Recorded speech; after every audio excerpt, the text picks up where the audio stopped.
क्योंकि वो आपके रिश्तेदार नहीं लगते हैं। आपको बिल्कुल भी शर्म नहीं करनी है, आपको शर्म करनी ही नहीं है उनसे मोल भाव करने में। वो आपके रिश्तेदार नहीं हैं। आपको लगेगा जरूर कि आपकी जो पुरानी ट्रैक्टर है वो 1 लाख की आपने बेचा है, लेकिन वो रियल में 50,000 रुपये की आपकी बिकी थी और आप खुश हो गए। दोस्तों नमस्कार, कैसे हैं आप सब? आशा करता हूँ मस्त होंगे। दोस्तों आज इस वीडियो में हम समझने की कोशिश करेंगे कि यदि हमें ट्रैक्टर खरीदना हो तो हम किन किन पॉइंटों को ध्यान रखकर ट्रैक्टर को खरीदें। अभी का जो समय है वो दीपावली का समय चल रहा है और 2 दिनों के बाद धनतेरस है। तो इस समय पर काफ़ी कंपनियां जो है हमारे दरवाजे पर आती किसानों की कि आप ट्रैक्टर ले लो, आज ये ऑफर चल रहा है, कल ये ऑफर है, ठीक है। तो इस समय से किसान भ्रमित हो जाता है और वो समझ नहीं पाता है। यदि उसको ऐसा भी कहा जाए कि आपको 1 भी रुपये नहीं देना है और आप ट्रैक्टर ले जाइए, तो ऐसी स्थिति में किसान क्या समझता है कि उसे तो पैसा भी देना नहीं है, वो ट्रैक्टर ले आता है और बाद में फिर उसे पछताना पड़ता है। आज इस वीडियो में समझने की कोशिश करेंगे कि यदि हमें ट्रैक्टर खरीदना ही है तो किन किसानों को ट्रैक्टर खरीदना चाहिए। दूसरा ये कि जब हम खरीदने के लिए एजेंसी जाएं तो फिर हमें कौन कौन सी सावधानियां बरतनी चाहिए। और वीडियो के आखिर में हम समझने की कोशिश करेंगे कि हम ट्रैक्टर को कम ब्याज पर कैसे ले सकते हैं। चलिए दोस्तों वीडियो की शुरुआत करते हैं। मैं हूं राकेश साहू, आप देख रहे हैं एग्रीजीवन बातें किसान की। ये आपका अपना चैनल है, इसमें जो भी आपको जानकारी दी जाती है, यदि पसंद आए तो वीडियो को लाइक करें और चैनल पहली बार आए तो चैनल को सब्सक्राइब करें। इससे पहले हम ट्रैक्टर खरीदने जाएं तो हमारे मन में क्या क्या सवाल होने चाहिए और हमें क्या क्या चीज़ों की सावधानी बरतनी पड़ेगी, उस बात को हम पहले समझ लेते हैं। ये कम ब्याज पे ट्रैक्टर हम कैसे लें, ठीक है, ये हमारा मुख्य उद्देश्य रहेगा कि ट्रैक्टर तो दोस्तों हमें ट्रैक्टर तो लेना है, मगर हम कम ब्याज पर कैसे ट्रैक्टर खरीद सकते हैं, इस बात की हम जानकारी इस वीडियो पर लेंगे। वीडियो की विशेष बात हम जानेंगे कि जब हम ट्रैक्टर लें तो जो ब्याज है हमें वो ज़्यादा पड़ता है, तो उसको हम कैसे कम कर सकते हैं। यहाँ तक कि किस्त को भी हम कम कर सकते हैं और यहाँ तक कि आप चाहें तो उसे 5 साल तक पैसे ना भी पटाएं, सिर्फ ब्याज देंगे तो भी आपका काम चल जाता है। इस स्कीम को आपको जानना होगा, इसके लिए आपको वीडियो को अंत तक देखना होगा। चलिए सबसे पहले हम जानते हैं ट्रैक्टर कितने एचपी का हमें लेना चाहिए। दोस्तों यदि आपके पास 10 एकड़ ज़मीन है तो ही आप ट्रैक्टर परचेस करें तो ज़्यादा ठीक रहेगा। हालांकि आपके पास कितना बजट है ये भी मायने रखता है। यदि आपके पास बजट अच्छा खासा है तो फिर आप ट्रैक्टर ले सकते हैं, अन्यथा यदि आपके पास 10 एकड़ ज़मीन हो तो ही आप ट्रैक्टर परचेस करें, अन्यथा आप जो है क्या करें, किसी दूसरे ट्रैक्टर वाले से किराए से काम करवा लें तो आप ज़्यादा बेनिफिट में रहेंगे। दूसरा ये कि यदि फिर भी आवश्यकता हो तो आप पुराना सेकंड हैंड ट्रैक्टर अगर आपको अच्छा मिल जाता है तो आप पुराना ट्रैक्टर खरीदें तो आपको ब्याज कम पड़ेगा, क्योंकि आपके पास ज़मीन कम है। सारा खेल जो होता है दोस्तों वो लाभ और हानि का होता है कि हम जो बिजनेस में जो यंत्र लगा रहे हैं या पैसे लगा रहे हैं उस पर हमें रिटर्न कितना मिलने वाला है। ये सारी गणित उस पर निर्धारित होती है कि हमें ट्रैक्टर लेना चाहिए क्या नहीं लेना चाहिए। ज़्यादा आपके पास ज़मीन है तो आपको ट्रैक्टर लेना चाहिए, उससे आपको फ़ायदे होंगे। लेकिन वहीं आपके पास 2 एकड़ 4 एकड़ ज़मीन है आपके पास और आपने ले लिया ट्रैक्टर, लोन में आपको ट्रैक्टर मिलता है, उसका ब्याज बहुत महंगा पड़ता है यदि आप किसी के यहाँ काम नहीं करते हैं। हाँ, किराए से अगर आप चलाते हैं तो फिर आपको वो पुरता है, लेकिन यदि आप किराए से नहीं चला रहे हैं ट्रैक्टर को तो आपके पास में ज़मीन ज़्यादा होनी चाहिए। 10 एकड़ से ऊपर जितनी हो उतना ही बढ़िया है। तो अब एचपी की हम बात करते हैं तो एचपी आपको, यदि आपके पास 10 एकड़ ज़मीन है तो आपको 35 एचपी से लेकर 40 एचपी का ट्रैक्टर आपको लेना चाहिए। दूसरा इस पर एक बात और आती है कि आपके पास काम कौन से हैं। यदि आप सब्जी की खेती करते हैं तो आपको बेड बनाना होता है और आपके यहाँ ज़मीन कैसी वो भी निर्धारित होती है। तो काली मिट्टी है, हार्ड ज़मीन है, तो आपको जो है कम से कम 45 एचपी का ट्रैक्टर लेना चाहिए अभी के समय के हिसाब से, ठीक है। यदि आपके यहाँ ज़मीन ऐसी रेतीली ज़मीन है या फिर ऐसी ज़मीन है जो कि हल्की ज़मीन है और उसमें ट्रैक्टर को ज़्यादा ताकत नहीं लगती है तो आप 35 एचपी लेके 40 एचपी तक का ट्रैक्टर ले सकते हैं, कम ज़मीन वाले।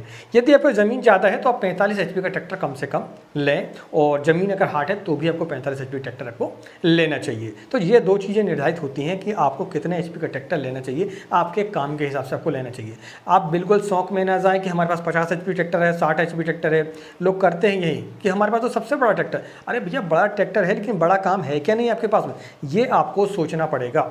यदि आपके पास 20 एकड़ से ऊपर ज़मीन है, ठीक है, 20 एकड़ ज़मीन है आपके पास में तो आप जो है 45 एचपी का ट्रैक्टर ले सकते हैं। यदि आपके पास 40 एकड़ ज़मीन है तो फिर आप 50 एचपी का ट्रैक्टर भी ले सकते हैं, ठीक है, और ज़्यादा भी ले सकते हैं 40 एकड़ ज़मीन वाले, क्योंकि उनके पास काम ज़्यादा रहता है। और दूसरा क्या होता है कि जो अटैचमेंट वो लगाते हैं, बड़ा प्लाऊ लगाते हैं तो भी आपको ज़्यादा एचपी का ट्रैक्टर रहेगा, ठीक है। आप यदि रेजर से बेड बनाते हैं तो भी आपको ज़्यादा एचपी का ट्रैक्टर लगता है। जैसे हमारे यहाँ काली मिट्टी है तो हमें कम से कम जो है 45 एचपी का ट्रैक्टर चाहिए रहता है, नहीं तो हमारी बेड नहीं बन पाएंगी।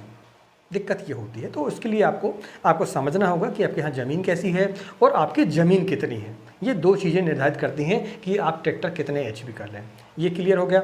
दूसरा पॉइंट है अटैचमेंट क्या आपको लेना चाहिए। अटैचमेंट में आपको बता दूं कि ट्रैक्टर जितने का नहीं होता उससे ज़्यादा का अटैचमेंट होते हैं, ये आप इस बात को समझ लें।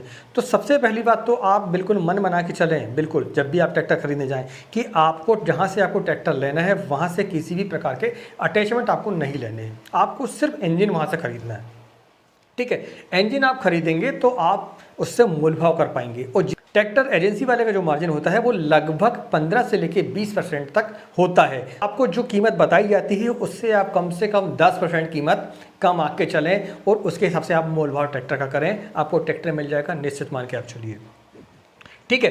तो अटैचमेंट आपको बिल्कुल नहीं लेना है। आपको सबसे पहले तो यही बात है कि आपको सिर्फ ट्रैक्टर खरीदना है वहाँ से, और ट्रैक्टर खरीदने के बाद उसकी बढ़िया धनतेरस में पूजा करें, दीपावली में पूजा करें उसकी, और इसके बाद फिर जो दूसरे जो यंत्र वाले होते हैं, हमारे जो दुकानदार होते हैं, उससे आप बढ़िया नेगोशिएट करके दूसरा, और ये कि आप उनसे जो अच्छा अटैचमेंट है, ठीक है, यानी मजबूत अटैचमेंट जो है वो आप ले सकते हैं। मान लीजिए आपने कौन सा ट्रैक्टर लिया, महिंद्रा का ट्रैक्टर लिया, लेकिन उसके पास जो रोटावेटर था वो महिंद्रा का था, लेकिन महिंद्रा से अच्छा रोटावेटर जो किसी और कंपनी का है, तो यदि आप वहाँ से लेंगे तो फिर आपको महिंद्रा लेना पड़ेगा। तो आप पहले इंजन ले आए, और यदि महिंद्रा भी पसंद है तो वहीं से फिर खरीदें आप, या फिर दूसरी कंपनी का भी आप खरीद सकते हैं। इसमें क्या होता है कि ट्रैक्टर को इंजन में वो सस्ते में दे देते हैं कभी कभी, लेकिन उसके जो अटैचमेंट होते हैं वो हमें महंगे दे देते हैं, और हम उन्हें ले भी ले देते हैं, हमारी समझ में नहीं आता, क्योंकि साथ में वो फाइनेंस हो जाता है इसीलिए, ठीक है। तो ये आप बात समझ लें, अटैचमेंट आपको उनके साथ में नहीं लेना, आपको बाद में लेना है, और जितनी आवश्यकता हो धीरे धीरे करके आप ले सकते हैं, ठीक है। अब दूसरा ये कि डाउन पेमेंट कम से कम आपको 40% रखना होगा, ठीक है। मान लीजिए आपका 5 लाख का ट्रैक्टर है, ठीक है, 5 लाख का ट्रैक्टर है आपका, ले रहे हैं आप, तो उसमें आपको कम से कम 40% आपको अपने पास से लगाना होगा, यानी कि कम से कम 2 लाख रुपए आपके पास के होने चाहिए। क्या? बिना ब्याज के। समझ लें इस बात को, बिना ब्याज का होना चाहिए। ये नहीं कि इसको भी आपने कहीं से ले लिया, ठीक है, और आपने उस पैसे को ट्रैक्टर खरीदने में लगा दिया, नहीं। जब तक आपके पास 40% राशि ना हो खुद की, तो आपको ट्रैक्टर बिल्कुल भी नहीं लेना है। नहीं तो आप 5 लाख फाइनेंस कराएंगे, और फिर इसके बाद आप जो है कर्जे में गड़ जाते हैं, फिर दिक्कत ही होती है। मैंने देखा हूँ दोस्तों, जो गरीब किसान होते हैं हमारे, उनको एजेंसी वाले इतना ब्रेन वॉश उनका कर लेते हैं कि उनके पास 1000 रुपये भी नहीं होता, और उनको वो ट्रैक्टर दे देते हैं।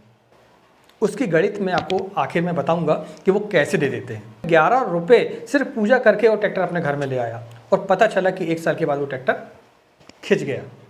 तो ये आपको बिल्कुल नहीं करना है। जब तक आपके पास 40% आपके पास में डाउन पेमेंट ना हो, तो आपको ट्रैक्टर नहीं खरीदना है। इस साल नहीं, अगले साल फिर खरीद लेंगे, कोई ज़रूरी नहीं है। ना एजेंसी भगी जा रही है और ना हम कहीं भगे जा रहे हैं। चौथा पॉइंट है हमारा ब्याज और किस्त।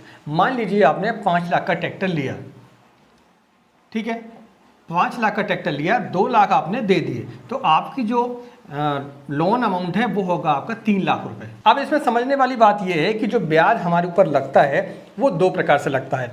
एक लगता है हमारा घटते क्रम वाला, और दूसरा लगता है हमारा फ्लैट रेट। अब ये क्या होते हैं? घटते क्रम का मतलब ये होता है कि मान लीजिए आपने 3 लाख रुपए लोन लिया, तो आपने इस साल 1 लाख रुपए पटा दिया, तो अगले साल जो है आपको 2 लाख रुपए में ब्याज लगेगा।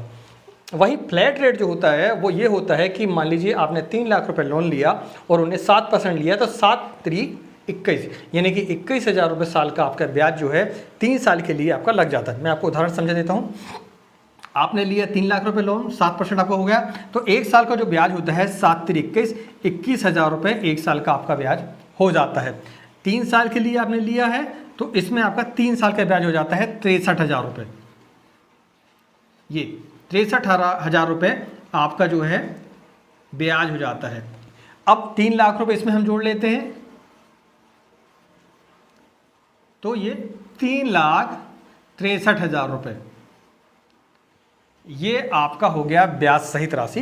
63,000 रुपये उसमें ब्याज लग रहा है। आपने मान लीजिए 6 माही इसमें किस्त बनवाई है, तो इसको हम जो है 3 साल का है तो 6 किस्त बनेंगे इसमें, तो 6 से इसको भाग देकर और 1 किस्त आपकी बन जाती है। ये होता है हमारा फ्लैट रेट। अब आपके मन में ये सवाल होगा कि हमें घटते क्रम वाला लेना चाहिए या फिर फ्लैट रेट लेना चाहिए। दोस्तों मैं इसलिए आपको बता रहा हूँ ये दोनों चीज़ें, वो इसलिए कि आपको ऐसा लगता है जब आपको कंपनी वाले बताते हैं, फाइनेंस वाले बताते हैं कि हम घटते क्रम में आपको ब्याज दे रहे हैं और आपको किस्त कम पड़ेगी, आपके मन में यही सवाल होगा कि आपको ऐसे ही लगता होगा कि यार घटते क्रम में ब्याज हमें कम लगता है, लेकिन ऐसा बिल्कुल नहीं है। आप जब भी जाएं तो आप फ्लैट रेट उनसे पूछें कि हमें फ्लैट रेट कितना पड़ रहा है। वो आप उनकी जो गणित है घटते क्रम वाली आप समझ नहीं पाएंगे उसको।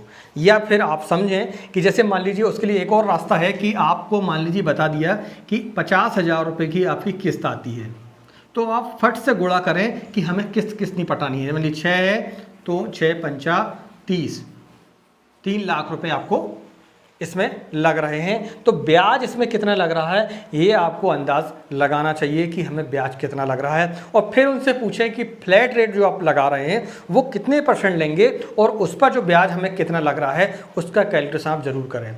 दोस्तों जल्दबाजी में किसान जो है वो बिल्कुल समझ नहीं पाता, उसके पास समय ही नहीं रहता इतना, वो इतना ब्रैनबस कर लेते हैं, जाएंगे आप पानी ले आएंगे, आपके लिए चाय ले आएंगे, नाश्ता ले आएंगे, सब कुछ करेंगे आपको, और वो समझने ही नहीं देंगे। बस आपको बता देंगे आपकी जो किस्त है वो भैया 64,000 रुपये 6 महीने में आपको पटाना है।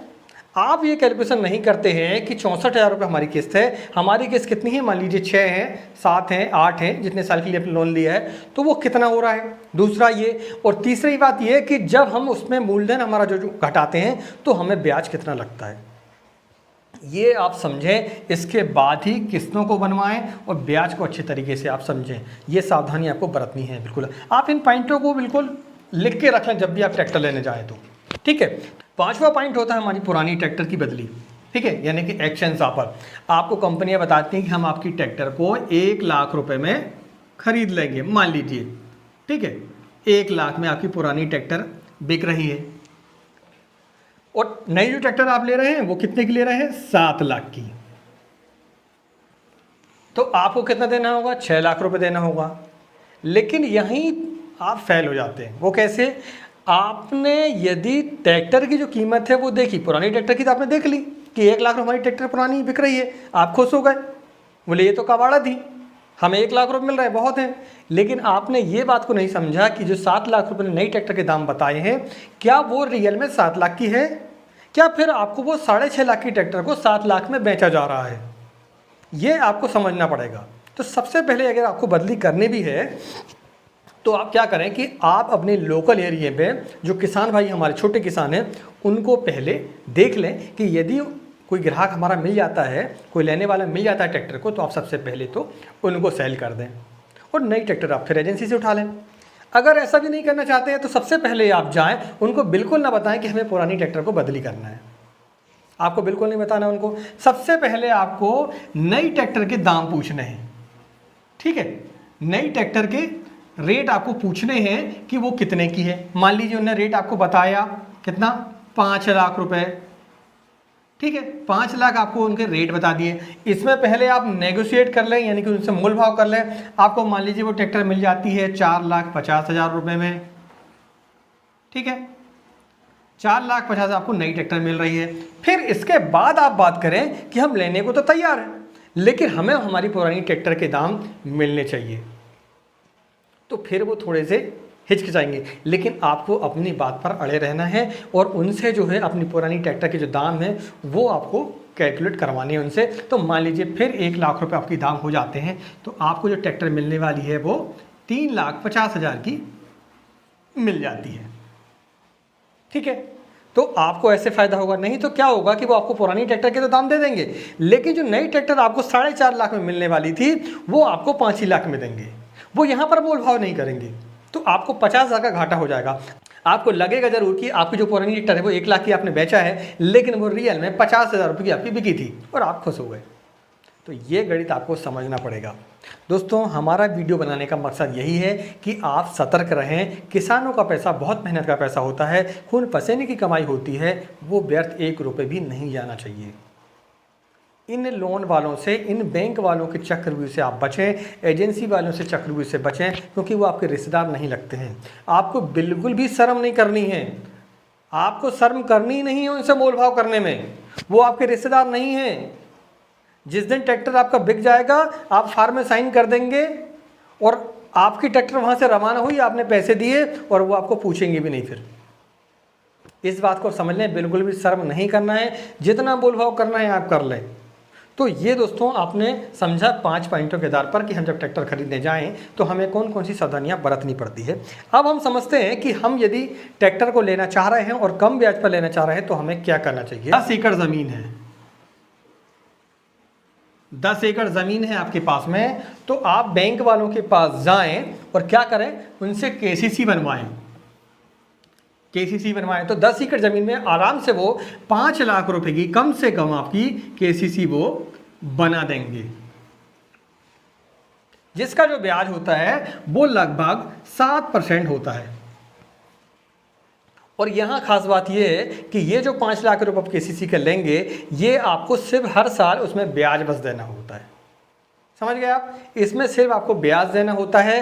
ये आपने ये 5 लाख रुपए लोन लिया है वहाँ से केसीसी के माध्यम से, तो 7 पना 35 हज़ार आपको ब्याज लेंगे ये, तो इसमें 35,000 हम जोड़ें तो आपको 5,35,000 रुपये आपको देने होंगे 1 साल पर। तो आप अगर केसीसी से पैसे उठाते हैं तो आपको ये फ़ायदा हो जाता है। लेकिन फिर भी एक बात आपको ध्यान रखनी है कि कम से कम 40% आपके पास पैसा होना चाहिए पास का।